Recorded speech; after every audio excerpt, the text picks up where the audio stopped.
Next మనకి కిరణం ఎలా ప్రవర్తిస్తుంది, ఎలా వెళ్తుంది అనేది మనం ఇక్కడ చూసాం ముందు క్లాస్లో. పతనమైన కాంతి కిరణాలు ఎలా ప్రవర్తిస్తాయని. ఇట ప్రతిబింబం ఏర్పడాలంటే, కటకంతో మనకు ప్రతిబింబం ఏర్పడాలంటే ఎలాంటి నియమాలు పాటిస్తాయి అంటే, వస్తువు ఎక్కడున్నప్పుడు ప్రతిబింబం ఎక్కడ ఏర్పడుతుంది అనేది ఇక్కడ చూద్దాం. ప్రతిబింబ స్థానాన్ని తెలిపే కిరణ చిత్రాలు గీయడానికి కావాల్సిన ప్రాథమిక నియమాలు అనేటివి మనం ఇక్కడ చూసుకుందామండి. ప్రధాన అక్షం పైన ఏదైనా స్థానంలో ఉన్నటువంటి వస్తువు కటకం వల్ల, అది కుంభాకార అయి ఉండొచ్చు, పుటాకార కటకం గుండా అయిండొచ్చు, వల్ల ఏర్పడేటువంటి ఆ ప్రతిబింబ స్థానం ఎక్కడ ఏర్పడుతుంది, దాని పరిమాణం తక్కువదా, ఎక్కువదా, పెద్ద పరిమాణమా లేదా సమాన పరిమాణమా అనేది ఎలా ఏర్పడుతుంది, ఏ నియమాలను బేస్ చేసుకొని ఏర్పడుతుందో మనం ఇక్కడ చూద్దామండి. ప్రతిబింబ స్థానము పరిమాణం గుర్తించడానికి మనకు చూసినట్టయితే ఈ కింద కొన్ని చూసుకోవాలా. పైన మనం 4 చెప్పుకున్నాం కదా, 4 సందర్భాలు. ఆ 4 సందర్భాల్లో ఏదో 2 కిరణాలు అవసరం అనేది అవుతుంది. ఇక్కడ మనకు ఈ 2 చెప్పుకున్నాం, ఈ 2 చెప్పుకున్నాం. వీటిలో ఎగ్జాంపుల్గా ఏదైనా రెండింటిని తీసుకుందాం. ఒకటి పుటాకారకి, ఒకటి కుంభాకారకు సంబంధించి. అవసరం లేకున్నా కూడా ఈ 1 to 6 సందర్భాల్లో ఇచ్చిన పటాలను మనం పరిశీలించినా కూడా మనకు అర్థమైపోతుంది ఏ నియమం బేస్ చేసుకొని అవి ఏర్పరుస్తున్నాయి అని. వస్తువు వివిధ స్థానాల్లో ఉన్నప్పుడు కుంభాకార కటకం వల్ల ప్రతిబింబాలు ఏర్పడే విధానాన్ని మనం ఇప్పుడు చూసుకుందాం. మెయిన్ ఇక్కడ కుంభాకారం తీసుకున్నామండి. అంటే మనకి ఇక్కడ ఎగ్జాంపుల్కి తీసుకున్నాము. 1 నుంచి 6 సందర్భాలు అనేటివి ఉంటాయి. అంటే కుంభాకారకి యువతల వస్తువు పెడితే ఏమవుతుంది, ప్రతిబింబం ఎక్కడ ఏర్పడుతుంది, ఇలాంటివన్నీ మనము సందర్భాలు నేర్చుకుంటాం. ఓకేనా. ఫస్ట్ వన్ చూసినట్టయితే రూలు, వస్తువు అనంత దూరంలో ఉన్నప్పుడు, అంటే వస్తువు అనేది చాలా దూరంలో ఉన్నప్పుడు ఎక్కడ ఏర్పడుతుందో చూద్దాం. వస్తువు అనంత దూరంలో ఉండడం అంటే ఏమిటి అంటే, చాలా దూరంలో ఉండడం అని సర్టైన్ మనకు తెలియదు అనమాట. అంటే ఇక్కడ మనం ఏం తీసుకుంటాము, అప్పుడు ఇది మనం పి అనుకున్నాము, పోల్ అనుకున్నాము, అంటే దృక్కేంద్రం, కటక దృక్కేంద్రం అనుకున్నాము. ఇక్కడ మనకి ఏమనుకుంటున్నామంటే, మనం ఇక్కడ ఇదేమో F1 అనుకుంటాం, ఇదేమో F2 అనుకుంటాం.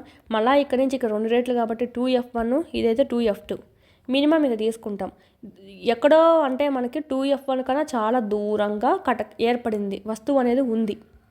ఈడ వస్తువు సారీ ఈ పక్క పెట్టుకుందామండి అర్థం అవడానికి. వస్తువు ఏడ దూరంగా ఉంది, నేను జస్ట్ పక్కన పెట్టే ప్లేస్ లేక ఈడ చాలా దూరంగా ఉంటే కన్నా 2F2 కన్నా చాలా దూరంగా ఉంటే అప్పుడు మనకు అనంత దూరంలో ఉన్న వస్తువు అని చెప్తాం. ఇలా అనంత దూరంలో ఉన్న వస్తువు ఉన్నటువంటి ఆ వస్తువు యొక్క ప్రతిబింబం ఎక్కడ ఏర్పడుతుందో చూద్దాం. ఇక్కడి నుంచి వచ్చినటువంటి ఈ కాంతి కిరణాలు కటకంపై పడి కాంతి కిరణాలు ఎలా ఉంటాయి, ఇక్కడి నుంచి వచ్చేటువంటివి. అనంత దూరంలో వస్తువు ఉన్నప్పుడు కటకంపై పడే కాంతి కిరణాలు ఏం చేస్తాయి, ప్రధాన అక్షానికి సమాంతరంగా ఉంటాయండి. ఆల్రెడీ మనం చూసుకున్నాం. ఈ వస్తువు గుండా కాంతి కిరణాలు ఈ విధంగా కాంతి అనేది ఈ వస్తువు గుండా రిలీజ్ అయ్యి ఇలా వెళ్తూ, ఇక్కడ మనకు కటకం కుంభాకారం ఉంది కాబట్టి ఏమవుతుంది, లంబం ఎక్కడైతే ఉందో ఆ లంబంకి కేంద్రీకరించబడతాయి. ఓకే, ఈ విధంగా కేంద్రీకరించబడతాయి. అప్పుడు ఏమంటాం, ఈ కిరణాలు నాభి వద్ద కేంద్రీకరించబడ్డాయి అంటాం. కనుక ఈ నాభి వద్ద బిందురూప ప్రతిబింబం అనేది ఏర్పడుతుంది, పాయింట్ ఇమేజ్ అనేది ఏర్పడుతుంది. ఈ పటాన్ని మనము ముందు ఇచ్చారు మనకి, చూడండి 8Aలో చూడొచ్చు అని ఇచ్చారు. ఇదంతా మనం పటం 12 ఉంది కదా, పటం 8A ఎక్కడుందో చూద్దాం. ఇక్కడ మనకు ఉంది చూడండి. ఈ విధంగా ఇక్కడ వస్తువు కూడా ఉండే కనుక ఈ విధంగా సమాంతరంగా వెళ్ళి ప్రధాన అక్షానికి ఒక పాయింట్ కాడ, లంబానికి దగ్గరలో పాయింట్ కాడ లంబం మీద కలుస్తాయి. ఇదే మనకు ఇక్కడ ఏర్పడుతుంది ఇమేజ్ అనేది. అంటే కరెక్ట్గా మనకు అనంత దూరంలో ఉన్న వస్తువు అనేది ఈ విధంగా కుంభాకార కటకం గుండా ప్రయాణించినప్పుడు నాభి వద్ద ప్రతిబింబం ఏర్పడుతుంది. ఓకేనా, నాభి వద్ద ఏర్పడుతుంది అని చెప్పి ఇక్కడ చూసుకోవచ్చు. పటం 8Aలో చూడండి అన్నారు. సో ఇదే మనకు ఇక్కడ ఈ విధంగా ఏర్పడ అనేది జరుగుతుంది. ఇది ఒక రూల్ అనమాట. అంటే వస్తువు అనేది అనంత దూరంలో ఉన్నప్పుడు ప్రతిబింబం ఎక్కడ ఏర్పడుతుంది, పాయింట్ ఇమేజ్ అనేది బిందు రూప ప్రతిబింబం ఏర్పడుతుంది. అది కూడా దాని లంబం మీద ఏర్పడుతుంది. నెక్స్ట్, వక్రతా కేంద్రానికి ఆవల ప్రధానాక్షంపై ఉన్నటువంటి వస్తువు ఉంచినప్పుడు, అంటే వక్రతా కేంద్రానికి ఆవల ప్రధానాక్షంపై వస్తువుని ఉంచినప్పుడు ఏమవుతుంది, ఇక్కడ ఇచ్చా చూడండి. ఇది ప్రధాన అక్షం. ఓకే, వక్రతా కేంద్రం అంటే ఈడ మనకు కుంభాకారం ఉంటే ఈడ మనకు దీన్ని పొడిగించామనుకోండి, ఏదైతే సెంటర్ వస్తుందో అదే మనకు సి అనేది అవుతుంది. ఓకే, ఇది మనకు సి అనుకుంటే ఇది మనకు యువతల అంటే ప్రధాన వక్రతా కేంద్రానికి ఆవల ప్రధానాక్షం పైన వస్తువు ఉంచితే, ఆవల అంటే యువతలకి ప్రధానాక్షం పైన ఇక్కడ మనకు ఉంచితే గన, వస్తువుని ఇక్కడ ఉంచితే గన దీని మీద ఉన్నటువంటిది ఈ కాంతి అంతా ఇటువంటి సందర్భాల్లో ఏర్పడే ప్రతిబింబం ఎలా ఉంటుందంటే, ఫస్ట్ మనకి ఉండేటువంటి పైన ఉండేటువంటి కాంతి కిరణం అనేది ఇలా ప్రధానాక్షం గుండా వెళ్తుంది, కటక దృక్కేంద్రం వద్ద వెళ్తుంది. ఇలా వెళ్ళి దీని తల అనేది ఇక్కడ ఏర్పడుతుంది. ఓకేనా, ఇంకా మిగతా ఈ బాడీ షేప్ అంతా మనకు ఈ విధంగా ఏర్పడి ఇక్కడ మనకు ఇమేజ్ అనేది ఏర్పడుతుంది. అది కూడా మనకు చూసినట్టయితే ఇక్కడేమో కొంచెం పెద్దగా ఉన్నటువంటి ఇమేజ్ ఈ క్రాస్గా వెళ్ళే టయానికి ఇక్కడ దాని తల అనేది వస్తుంది, దీని తల ఇక్కడికి వస్తుంది. సో ఇక్కడ ఉండేటువంటి ఈ కిరణాలన్నీ కూడా మనకు ఇక్కడ కేంద్రీకృతం అవ్వడం అనేది జరుగుతుంది. సో ఇక్కడ చిన్న ఇమేజ్ అనేది వస్తుందన్నమాట. ప్రధాన అక్షరానికి దీనికి చూసినట్టయితే ఈడేమో నార్మల్ దానికన్నా చిన్న యారో ఇచ్చారు, అంటే చిన్న ఇమేజ్ అనేది ఏర్పడుతుంది, అంటే తక్కువ ఈ దానికన్నా ప్రతిబింబం అనేది తక్కువ ప్రతిబింబం అనేది ఏర్పడుతుంది. అది కూడా ఎలా ఉంది, తలకిందులుగా ఉంది. ఇక్కడ చూసుకోండి, వక్రతలానికి ఆవల వస్తువు గన ఉంచినట్టయితే ప్రధాన అక్షం మీద ప్రతిబింబం ఎలా ఏర్పడుతుంది, తక్కువగా ఏర్పడుతుంది పరిమాణం. నెక్స్ట్ అదేవిధంగా తలకిందులుగా ఏర్పడుతుంది. ఆల్రెడీ ముందు క్లాస్లో చెప్పుకున్నాము, నార్మల్గా తలకిందులుగా ఏర్పడే ప్రతిబింబాన్ని ఏమంటాము, ఇదే మనకు నిజ ప్రతిబింబం. ఓకే, నిజ ప్రతిబింబం ఇది. ఒకవేళ నీకు వస్తువు ఇలా ఉంది, ప్రతిబింబం కూడా ఇక్కడనే మనకి ఇక్కడ చిన్నదో పెద్దదో ఏర్పడింది అంటే మనకి ఏమని అర్థము, సేమ్ ఉన్నాయి కదా, నిటారుగా ఉన్నాయి అంటే సేమ్ చూసుకున్నట్టుగా ఉన్నాయి, మన అద్దంలో చూసుకుంటాం కదా ఆ విధంగా. ఇవి మనకు మిథ్యా ప్రతిబింబాలు అవుతాయి. యాక్చువల్లీ మన రియల్ ఇమేజ్ ఏంటంటే మనకు ఏదైతే మనకి ఉందో వస్తువు దాన్ని తలకిందులుగా మనకు నీడగాని చూపించిందంటే కదా దాని ప్రతిబింబం, అదే మనకు రియల్ ఇమేజ్ అనమాట. నిజ ప్రతిబింబము అంటే తెర మీద పట్టగలిగేటువంటి ప్రతిబింబంగా చూసుకోవచ్చు. నిజ ప్రతిబింబం తక్కువ పరిమాణము తలకిందులుగా ప్రతిబింబం ఏర్పడుతుంది, అది కూడా మనకు నిజ ప్రతిబింబం అనేది ఏర్పడుతుంది అని చెప్పుకోవచ్చు. ఎప్పుడు, వక్రతా కేంద్రానికి ఆవల ఉన్నప్పుడు. ఓకేనా, ఇది మనకు అది కూడా ఎక్కడ ఏర్పడిందో చూడండి, F1 2F1 మధ్యలో ఏర్పడుతుంది. ఓకే, ఇచ్చాడు తలకిందులుగా ఉన్న నిజ ప్రతిబింబం ఏర్పడుతుంది, పరిమాణం తక్కువది. ఇది ప్రధాన అక్షం పైన F1 2F1 బిందువుల మధ్య ఏర్పడుతుంది. F1 2F1 మధ్య బిందువుల వద్ద ఏర్పడుతుంది.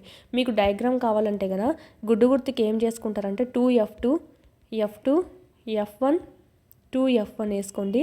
ఓకే, ఇక్కడ మనకు వస్తువు ఉన్నప్పుడు ఓకే ఎక్కడ ఏర్పడుతుంది ఇమేజ్, ఇక్కడ ఏర్పడుతుంది. సో ఈ విధంగా వేసుకోండి, మీకు కన్ఫ్యూజ్ కాకుండా ఉంటుంది. ఇది మనకు మెయిన్ అయితే ఈ రెండింటి మధ్యలో ఏర్పడుతుంది ప్రతిబింబం. ఇదేమో మనకు వస్తువు అనమాట. దీన్నే మనం ఆబ్జెక్ట్ అంటాము, దీన్నే మనం ఇమేజ్ ఐతో సూచించుకుంటాం. వీటికి సంబంధించినటువంటి ఫుల్ క్లాసెస్ అన్నీ మీకు యాప్లో అందుబాటులో ఉన్నాయి. 3rd నుంచి 10th వరకు లెసన్ వైజ్ వీడియోస్ ప్లస్ పీడిఎఫ్స్తో సహా మీకు 500 రూపీస్కే మీరు ఇక్కడ పర్చేస్ అనేది చేసుకోవచ్చు. 3, 4, 5 ఈవీఎస్ అంతా మనకు యూట్యూబ్లో ఉండేది ఓల్డ్ కాబట్టి ఓల్డ్ డిస్ట్రిక్ట్స్ ప్రకారం ఉంది. సో ఇక్కడ మనకు న్యూ సిలబస్ న్యూ డిస్ట్రిక్ట్స్ ప్రకారం మీకు ఇక్కడ అప్డేట్ చేయడం జరిగింది. అదేవిధంగా 7th తెలుగు సంబంధించి మొత్తం కంప్లీట్ అయింది. 8th సంబంధించి కూడా మీకు యాప్లో అందుబాటులో ఉంది. 8th జాగ్రఫీ సంబంధించి, అదేవిధంగా మ్యాథమెటిక్స్ సంబంధించి అయితే మోస్ట్ ఇంపార్టెంట్ 9th మ్యాథ్స్కి సంబంధించి కూడా మీకు ఇక్కడ ఆల్ క్లాసెస్ అన్నీ సెమ్ 1 సెమ్ 2 కూడా మీకు అప్లోడ్ చేయడం అనేది జరిగింది. ఈ విధంగా 3rd నుంచి 10th వరకు 3rd to 8th మొత్తం ఉంటాయి. 9th 10th లింక్డ్ టాపిక్స్ అనేటివి మీకు అప్లోడ్ చేయడం జరిగింది. చూడండి, చాలా యూస్ఫుల్ అవుతుంది. పీడిఎఫ్స్ అనేటివి కూడా ఇక్కడ మీరు డౌన్లోడ్ చేసుకోవచ్చు.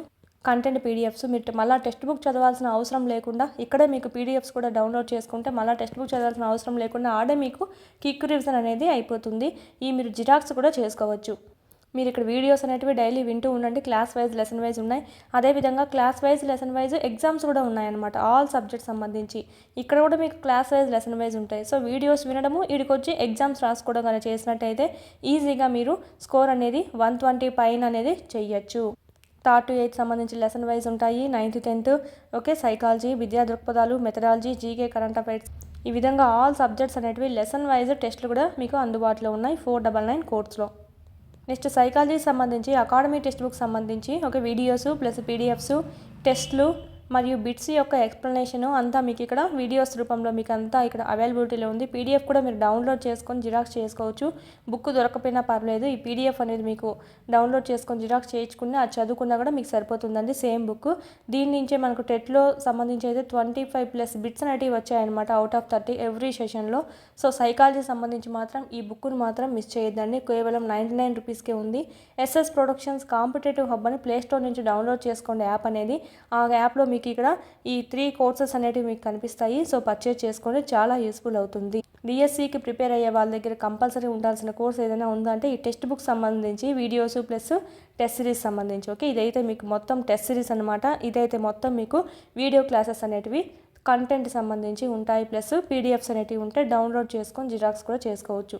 వీటి లింకులన్నీ మీకు కింద డిస్క్రిప్షన్లో ఇవ్వడం జరిగింది. చూడండి, క్లాసెస్ అనేది వినండి.